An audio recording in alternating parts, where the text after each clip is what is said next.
Hello అన్న, మీ పేరు? నా పేరు వినయ్ అండి. ఏపీలో ఎలక్షన్స్ వస్తున్నాయి. ఇప్పుడు ఏ పార్టీ అధికారంలోకి రాబోతుందన్న?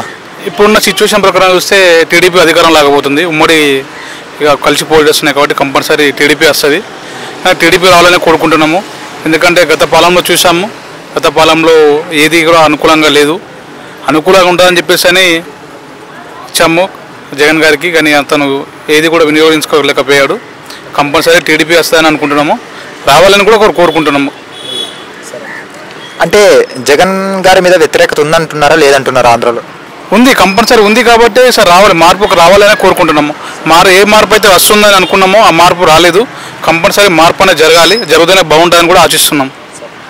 వ్యతిరేకత ఉన్నప్పుడు సింగిల్గా పోటీ చేయొచ్చు కదా, పొత్తులు పెట్టుకోవడం ఎందుకంటారన్న? అంటే జగన్మోహన్ రెడ్డి గారికి కేవలం భయపడే వీళ్ళందరూ పొత్తులు పెట్టుకున్నారు అంటున్నారు. పోరాటం చేయాలంటే పొత్తు కంపల్సరీ ఉండాలండి. పొత్తు ఉంటేనే పోరాటం అనేది ఉంటుంది కంపల్సరీ. మరి పొత్తు ఎంతవరకు కొనసాగిస్తారు? మధ్యలో విడిపోయే అవకాశాలు ఏం లేవంటారా?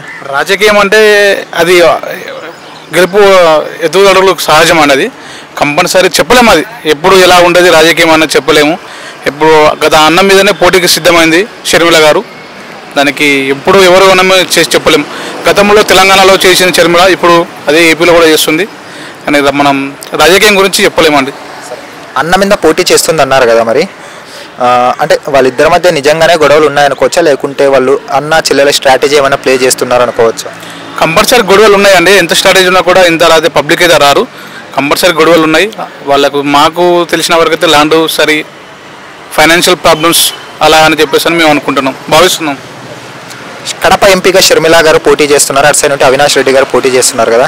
ఇద్దరు అక్క తమ్ముళ్ళు, ఇద్దరిలో ఎవరు గెలిచే అవకాశం ఉందన్న? ఇప్పుడున్న సీట్ చూస్తే అవినాష్కే బాగా గ్రిప్ ఉంది. అక్కడ అవినాషే వస్తాడనే మేము అనుకుంటున్నామండి. ఇప్పుడు పవన్ కళ్యాణ్ గారు పిఠాపురం నుంచి పోటీ చేస్తున్నారు, మరి ఈసారి ఎమ్మెల్యేగా గెలిచి అసెంబ్లీకి వెళ్తారా, లేకుంటే ఈసారిగానే ఓడిపోతారంట? కంపల్సరీ పవన్ కళ్యాణ్ గెలుస్తారండి. కంపల్సరీ గెలిచి అసెంబ్లీకి వెళ్తాడు. తనదైన శైలిలో మార్పు చేస్తారని ఆశిస్తాను.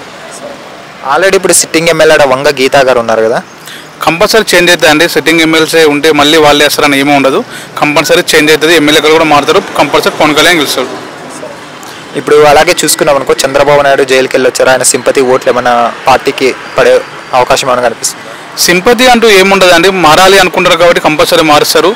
కాకపోతే ఊహించిన సీటు రాకపోయినా కానీ కంపల్సరీ టీడీపీ అధికారంకి వస్తుంది. ఓకే. చంద్రబాబు నాయుడు కేవలం పవన్ కళ్యాణ్ గారిని ఒక పావులా వాడుకుంటున్నారు, ఎన్నికల తర్వాత ఆయనను వదిలేస్తారు అంటున్నారు. రాజకీయం అంటేనే పాము ముంగి సాహసలండి. దాన్ని ఎవరికి ఇలా చెప్పలేమండి. అవసరాన్ని బట్టి వాడుకోవాల్సిందే ఉంటుంది. గతంలో జనసేన గారు బీజేపీతో పొత్తు పెట్టుకున్నారు. ఇప్పుడు టీడీపీ బీజేపీ పొత్తు పెట్టుకున్నారు. సో ఫైనల్గా ఇప్పుడు రాబోయే ఎన్నికల్లో మీరైతే ఏ పార్టీకి రావాలని కోరుకుంటున్నారు? TDP 100% TDP. Okay, thank you. Hi friends, మా ఫ్యూచర్ టుడే ఛానల్ చూస్తున్నందుకు చాలా థ్యాంక్స్. మరిన్ని లేటెస్ట్ వీడియోస్ కోసం వెంటనే సబ్స్క్రైబ్ చేయండి. అలాగే ఈ బెల్ ని కూడా రింగ్ చేసేయండి. మా లేటెస్ట్ వీడియోస్ నోటిఫికేషన్స్ అన్నీ మీ మొబైల్లో వస్తాయి. మా వీడియోస్ మీకు నచ్చితే లైక్ చేయండి, షేర్ చేయండి, నచ్చకపోతే కామెంట్ చేయండి.